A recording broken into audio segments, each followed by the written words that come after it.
Hey, what's going on, everyone? It's Walt here from Down the Block Sports, and today I want to talk about the NBA playoffs. The Boston Celtics absolutely spanked the Milwaukee Bucks in Game 7 of the Eastern Conference semifinals, setting up an Eastern Conference Finals against the Miami Heat. And when we're talking Heat, we're obviously going to my man, Kyle Russo from Review and Preview Sports. Kyle, what's going on, man? We got a hell of a matchup here in the Eastern Conference Finals. Nothing much, man. Very excited. Eastern Conference for 2 out of the last 3 years for the Miami Heat. Hoping they repeat 2020, reach the finals, but definitely going to be a hard matchup against your Boston Celtics, that's for sure. Yeah, I mean, when you look at these two teams, we're looking at two of the best defensive teams in basketball, two of the best coach teams in basketball, two teams that have arguably some of the best 7, 8, 9-man rotations in all of the NBA. We're talking about two teams that are led by two of the best finishers in all of basketball. It's going to be an absolute... I hope this series goes 7 games. I mean, for a Celtics fan, I'd love for it to go 4 and just move on to the finals, but we're likely setting ourselves up here for a 7-game series. Kyle, before I get into some of this matchup, just tell me what you've seen out of your Miami Heat so far through the 2 series here in the postseason. Alec, it's really just embodying that mentality of next man up, right? I feel like this is kind of like a recap of the free agency discussion that we had back last June when you had me on and they signed, or was it July? One of the two. You had me on. We talked about Kyle Lowry. We talked about Duncan Robinson. And I was kind of high on the Duncan Robinson deal. But like I told you in that video, is that that's a lot of money for a guy that is very, very streaky at shooting. And you've seen that now in this playoff race. He's completely fallen out of lineup. Some games he didn't even get minutes in. He didn't play a single minute. You're looking at Kyle Lowry as well, that 3-year, $90 million deal. People were high on him. He'd get an established point guard. And, of course, I was excited because, not only does it alleviate the pressure off Jimmy Butler to be the main ball handler, but it now gets them that true point guard that they've been missing for so long. They experimented with Goran Dragic. That didn't work. He was better suited off the bench. But those two guys, those guys have been completely eliminated from any sort of, X-factor contributor mentality. Because Kyle Lowry's now hurt. I just read a report he's expected to miss Game 1 of the series against Boston. And Duncan Robinson, like I alluded to, he's completely fallen out of lineup. The only time you see him touch the floor of an NBA court is when the Miami Heat are blowing out somebody or they're getting blown out. Otherwise, he's not contributing at all in terms of an actual win. So when I look at this series and when we talk about it, it's at the same time, it's exciting, but it's a little nerve-wracking because we've seen guys like Gabe Vincent step up. And we've seen guys like Martin step up. We've seen guys like Yurtseven get a couple minutes here and there as well. We've seen these guys play in big-time moments. Herro has not played up to what I expected. I think that's probably the biggest question mark, head scratcher that I have. But like I told you before, earlier in the season, is that Oladipo was going to be huge. And Oladipo has played some really, really, really solid basketball these first 2 series against the Hawks and the Philadelphia 76ers. And I think that's going to be a key contributor as well in this Boston series. But it's a little bit of a head scratcher just because those are 2 starters in Lowry and Duncan in the beginning of the year, and Herro, who's not performing well, who just came off a 6th Man of the Year award. Those are like, what is that? In the beginning of the season, that was 3 of your top 6 guys that are not performing. Yeah. Those aren't the guys right now. Yeah, you guys are going to need to play to the best of your abilities to get through this series with the Celtics because the Celtics are playing some awesome basketball. And they are battle-tested. In round 1, they played the Brooklyn Nets with 2 of the best players in basketball. Yes, they don't have the most complete team in the league, and I think Steve Nash is massively overrated as a head coach. They took that series in 4 games. Yeah. Then they played the Milwaukee Bucks, one of the best teams in basketball. Yes, without Chris Middleton. They took that series 7 games, smoked them in the final 2 after a heartbreaking Game 5 loss. After 2 blown plays by Marcus Smart. Brilliant plays if you're a Bucks fan looking at it from Drew Holiday's standpoint. But, when you look at this Celtics team right now, I said when the postseason started, Jayson Tatum's going to need to be the best player on the court if he faces a Giannis or a Kevin Durant. What did he do in those 2 games when the Celtics needed him most? He was the best player on the court. That Game 6 performance when the Celtics needed to get some separation in the 4th quarter to win that basketball game, to take that series back to Boston.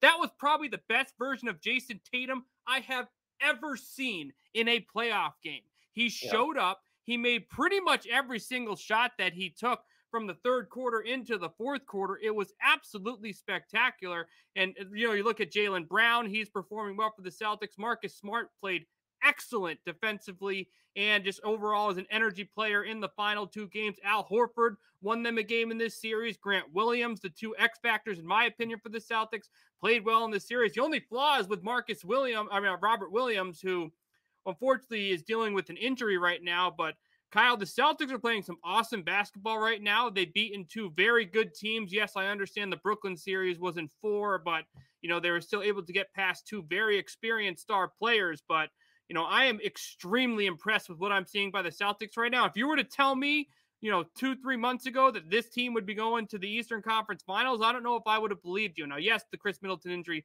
did help a lot, but the Celtics have completely turned their season around since the trade deadline, and I have been beyond impressed with the coaching performance by Ime Udoka as well, who he's a first-year coach. Yeah. When you look at him on the sidelines, whether they're winning or losing, you are looking at the same person. This guy is composed. This team is mentally ready and physically ready to go against a series with a physical team like the Miami Heat. It definitely makes you scratch your head, right? Just a year ago under Brad Stevens saying, we got to trade either one of the 2, Jayson Tatum or Jaylen Brown, and Horford wasn't going to work. And from the beginning. Marcus Smart's going to be traded. Grant Williams looks like a first-round guy that was going to pan out to be nothing. Now he's having huge games, closing out in a Game 7. Was your top scorer, I believe, with 27 points. How many three-pointers? 7, something like that? He did. Absolutely ridiculous. He worked his shooting coach this offseason. Guess what school he graduated from? What school? Very nice. Very nice. Bonaventure, baby. So Lethal shooter. Follow him on Instagram. So they've been absolutely incredible, to say the least, right? And again, you obviously have to look into the fact that they didn't have Chris Middleton, because when you really break it down, right? It's you say a to yourself, real loss. It's a legitimate loss. And you saw that, because as great defensively as you played, meaning the Boston Celtics, like Giannis Antetokounmpo, like my goodness, like give him his flowers. What was 200 points, 100 assists, over 50, over 100 rebounds, over 50 assists in a 7-game series. I think he was the first player in NBA history to do that in one playoff series. Absolutely incredible. I think in his final game, he ended off with 25 and 20, something like that. Dude's an absolute beast.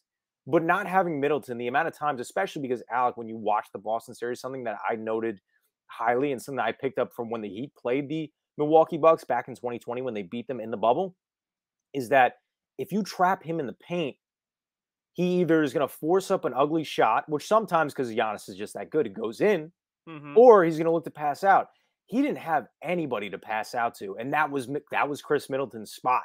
And so that was huge. But when you look at this Boston team, again, similar to what we were talking about with Miami, I forgot a big name in there as well, Max Strus, who in games 5 and 6 came in as the starter and was knocking down threes left and right and was a huge contributor for the Heat. Another X factor in this series where it's like next man up mentality. You went from a starting lineup that was solid to now you might have a backup point guard and your backup shooting guard, both undrafted guys, both brought up through the Heat's G League system. Crazy stories to be talking about in the Eastern Conference Finals here.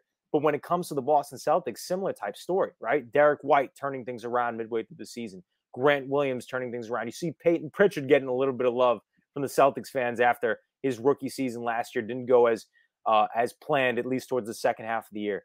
And Jayson Tatum, Jaylen Brown, they look great after the rumors of, we got to separate these two, same play style, doesn't work, can't work together. Al Horford, it looks like the only place he could play in basketball is the Boston Celtics. And Marcus Smart is just a fan favorite that you just got to love every single game, whether you don't like the antics or whatever it be, the effort that he gives on every single play. As a fan, you hate it because he's doing it to your team. And that's something that I'm worried about greatly with the Miami Heat. Not that I worry that they could get into foul trouble, but I worry about the Marcus Smart being the player that he is, getting into some of these younger guys' heads. I don't think it's going to happen with a Jimmy. I don't think it's going to happen with a Bam. But some of these younger guys that we just talked about, and Gabe Vincent, who you're going to need at that starting point guard position, and a Max Strus, you're going to need to knock down some threes, it could get some pretty interesting. Yeah.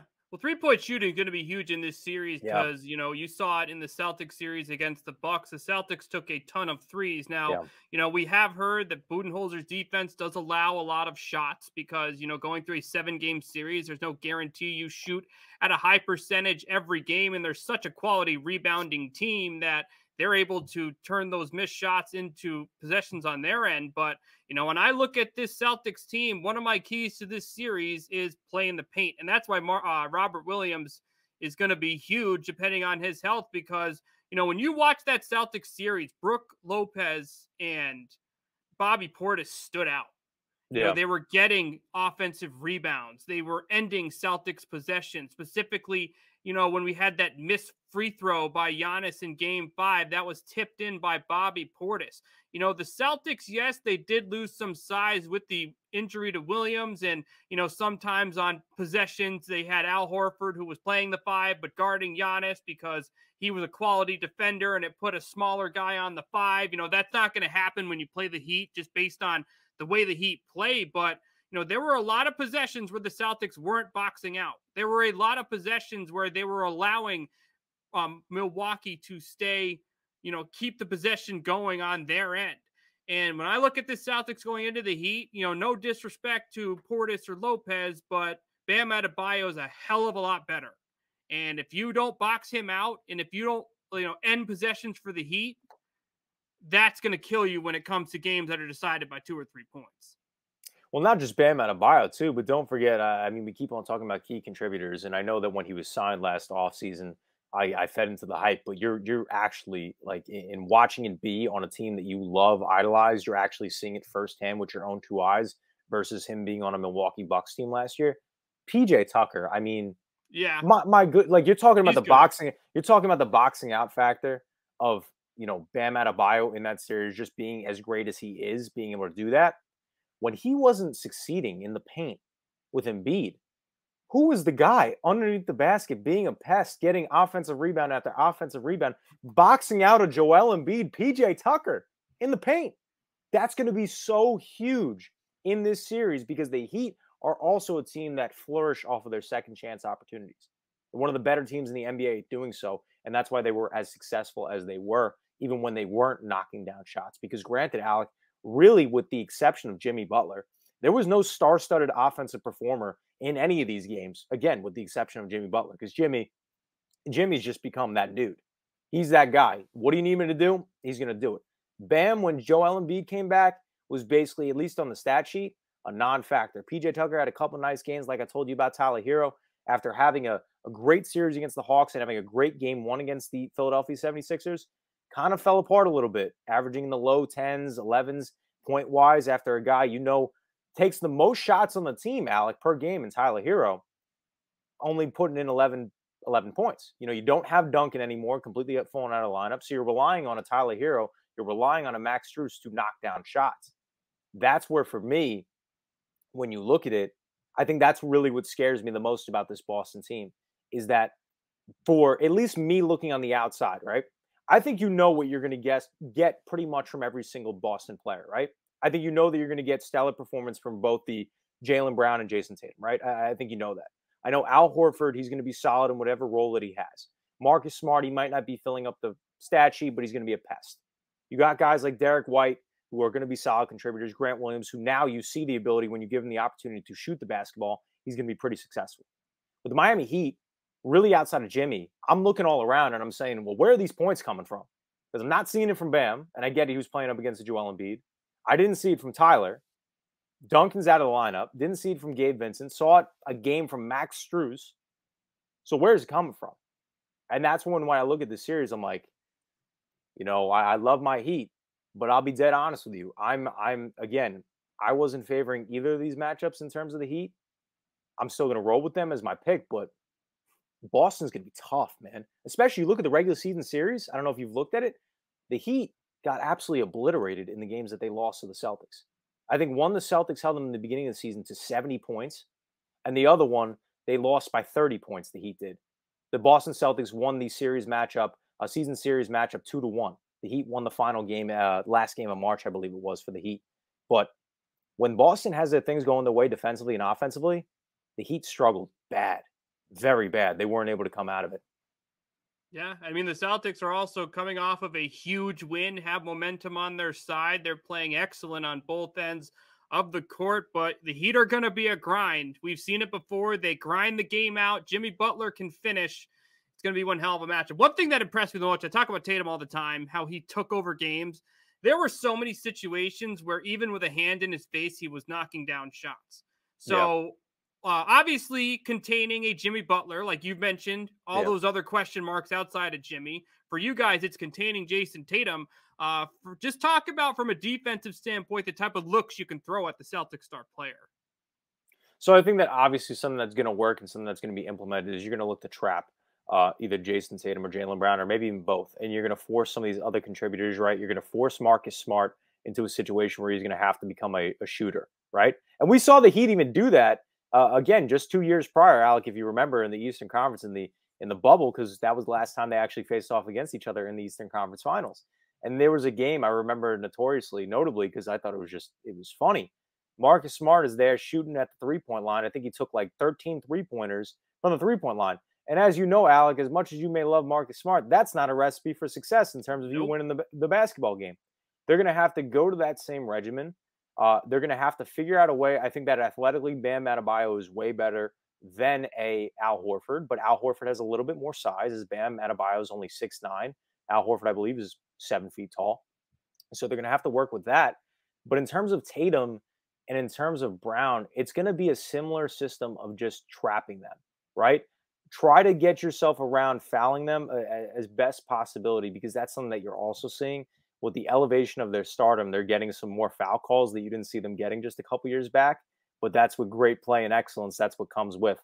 So they're going to have to play some hell of good defense. And, if there's anything to guarantee yourself on this series, is that, listen, it may not be the most star-studded performance, 1 through potentially game 7 in terms of offensive performance, but defensively, I mean, what better matchup could you possibly ask for between two basketball teams who are the best in basketball at doing so?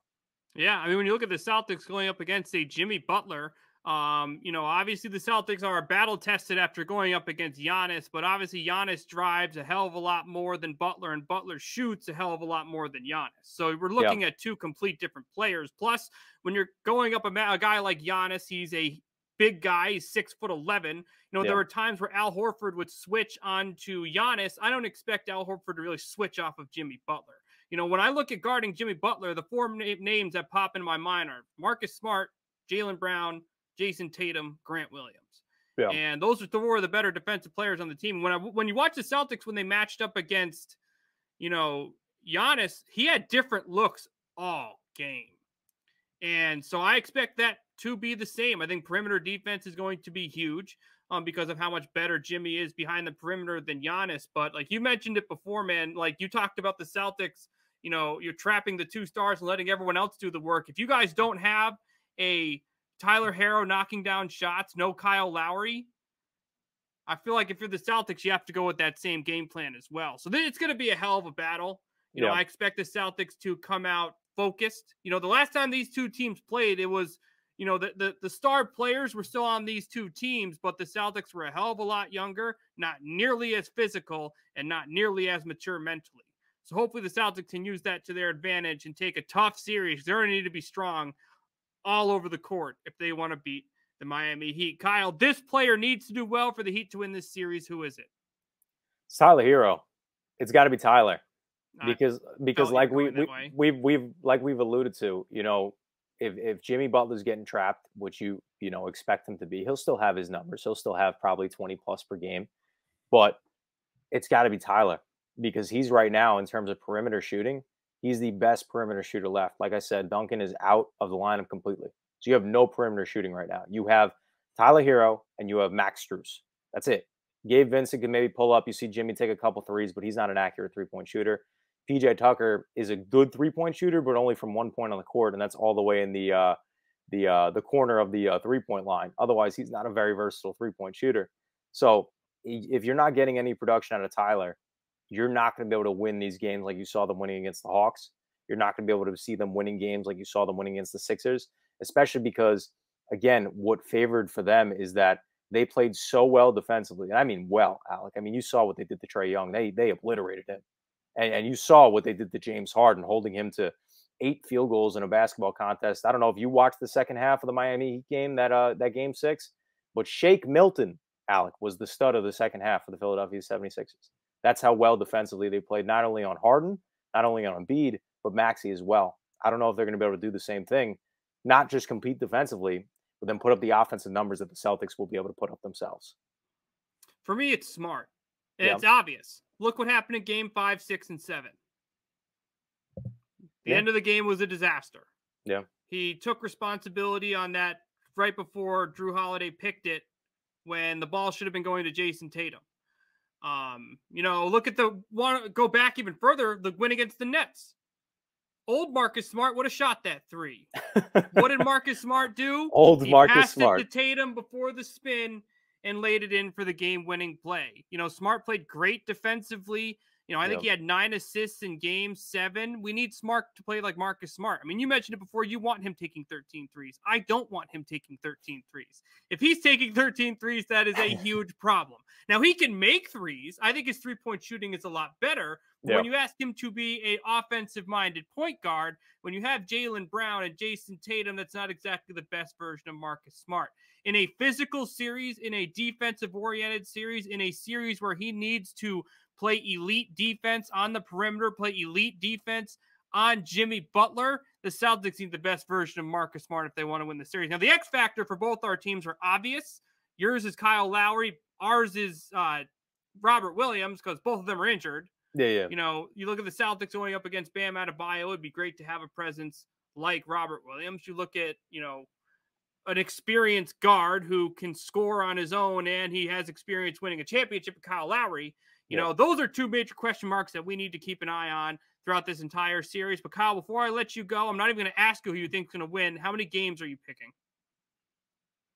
This is tough, man, because I actually in my mind, in my heart, I'm saying it's going 7 games, and I want my Heat to be crowned victorious. I do. But in my head, I'm saying to myself, defensively and offensively, the juggernaut is Boston. But I'm going to go with my heart because I'd rather listen to my heart than my head. It's got me a lot of places, so I'm going to stick with it. So I'm going to go the Heat in 7 games, Alec. The Heat in 7 games. I'm going to go the Celtics in 6. That 6th game is in Boston. I think the Celtics have the mental toughness to pick up a game or 2 in Miami. I expect, both teams to, home court's going to be an advantage, but both these teams absolutely have the ability to win on either court. Yes, obviously the advantage goes to Miami if there's a game 7 because the game is in Miami, but, the Kyle Lowry injury is big in my opinion. I mean, you could follow up easily with Robert Williams, but the Celtics got through the Bucks without him, and I think the Bucks are an elite basketball team. But if the Celtics can find a way to give Jimmy Butler different looks and contain them defensively and continue the way they're going right now, I think they can end this series in 6. I think they learn from their mistakes. I look at the Heat series too. I think that series went a little bit longer than it should have against the Sixers. I think the Celtics series against the Bucks went longer absolutely than it should have as well. So I'm expecting a battle. I would not be surprised if this series went 7, but if the Celtics have a 3-2 lead going to Boston in game 6, I don't see them losing that game. So, Kyle, before I let you go, of course, how can our listeners keep in touch with you on social media and check out Review and Preview Sports? So, on social media, at Kyle Russo 612 on Instagram. Make sure to give me a follow, a like on there as well for some social media stuff. I'm not really a social media person, but every now, once and again, I post a little something there for some content on the story or the posting wise. But on Review and Preview as well. Every Wednesday night from 7 to 9 p.m. Not going to be on this week, unfortunately. Grinding out finals week as I will be graduating this week. So a little bit of grind, but we'll be back next week for the return of Review and Preview, at least for myself, talking all things sports. And, of course, Review and Preview Sports is not only a show and Review and Preview on Wednesday nights, but is a network as well in which we have a multitude of shows all throughout the week. So make sure to go give a like and subscribe to all of those platforms as well. Alec, thank you again, man, for having me on. And good luck, man. Good luck to a good series. I'm hoping it's a good one. Whatever team is victorious, I just hope it's a good one. I mean, we're talking about the 2 best teams in the East, so it should be one hell of a matchup between the Celtics and the Heat. That's going to be for this episode of The Alec Walt Show. I'm Alec Walt alongside Kyle Russo. Who do you think wins this series? How many games do you think this series lasts? Feel free to share your thoughts in the comment section below. Also, don't forget to like this video and subscribe to the channel for more of my exclusive content. Thank you, everyone, for tuning in, and we will see you very soon.